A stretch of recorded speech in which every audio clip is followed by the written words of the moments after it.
Welcome, Master Writing Architects. I am just so incredibly glad you're here. Are you ready to build something absolutely amazing today? In today's exciting explainer, we're going to look at the perfect blueprint for building a compare and contrast paragraph. And to make it extra fun, we're going to use some awesome animal habitats as our building materials. Now I want you to use your imagination for a second. Try to picture a friendly, really fluffy polar bear wandering through the deep, freezing snow. Okay? Got it? Now picture a smiling camel just resting in the hot yellow sand. So, how are a snowy Arctic and a sandy desert alike? How could these two completely different worlds possibly have anything in common? Well, by the time we finish our building project today, you'll know exactly how to answer that. Okay, let's dive right into step 1, the big start. You see, just like building a giant skyscraper, we have to start at the very bottom with a super strong foundation. Today, we're building a compare-contrast paragraph.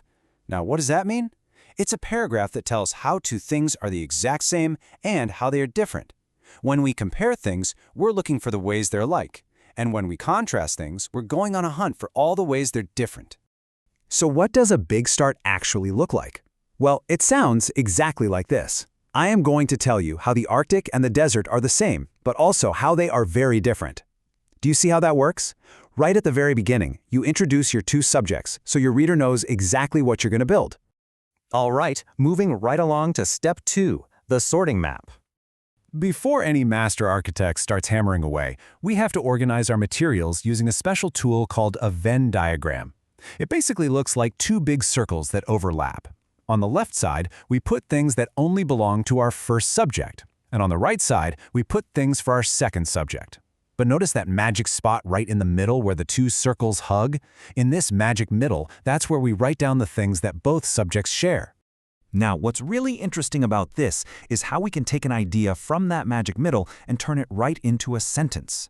Imagine we're comparing the deep blue ocean and the vibrant green rainforest. We could say both the ocean and the rainforest are homes to millions of amazing plants and animals.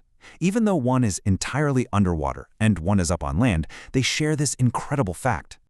Next up is step 3, building the bridge.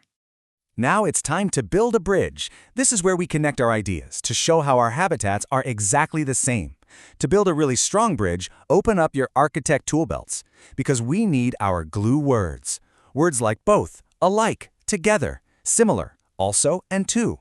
These are the special words that stick your similar ideas together, letting your reader know you're comparing things. Let's see a glue word in action. Read this sentence with me. The Arctic and the desert are both big places where it is hard for many plants to grow. Did you spot the glue word? Yep, it's both.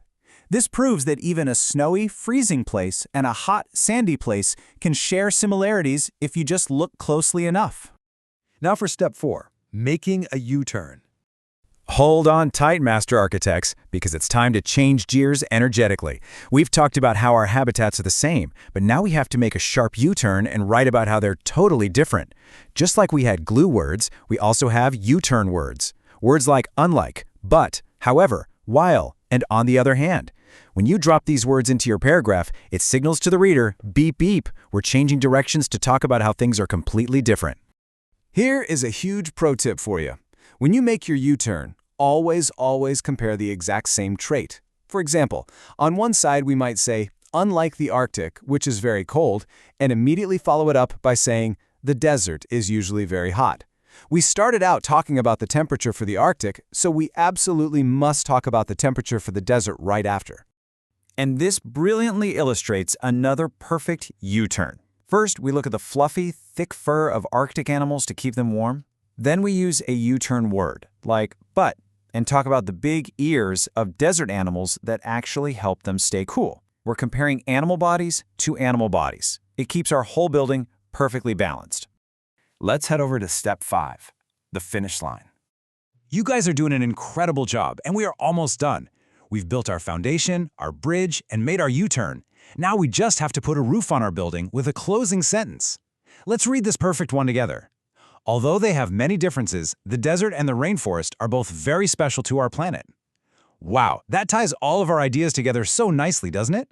It gently reminds the reader of our original topic and gives our paragraph a wonderful, happy ending. And finally, step 6, the success checklist. So, the crucial point is that every master architect must do a final inspection before they pack up their tools and call the job complete. Let's make sure we have everything on this list. Do you have a catchy title at the top? Do you have at least 8 sentences total? Did you use your special glue words for the same things and U-turn words for the different things? And, maybe most importantly, do you have your absolute neatest handwriting with all the correct punctuation? If you can check all these boxes, your paragraph is perfectly built. You now have the exact blueprint to write the most amazing compare and contrast paragraphs. You know how to sort your ideas, build those bridges, and make sharp U-turns. So, master architects, the only question left is this. What habitats or animals will you compare and contrast next? Will it be a tiny frog and a massive whale? A sunny beach and a dark cave? Go grab your pencils, strap on your tool belts, and start building.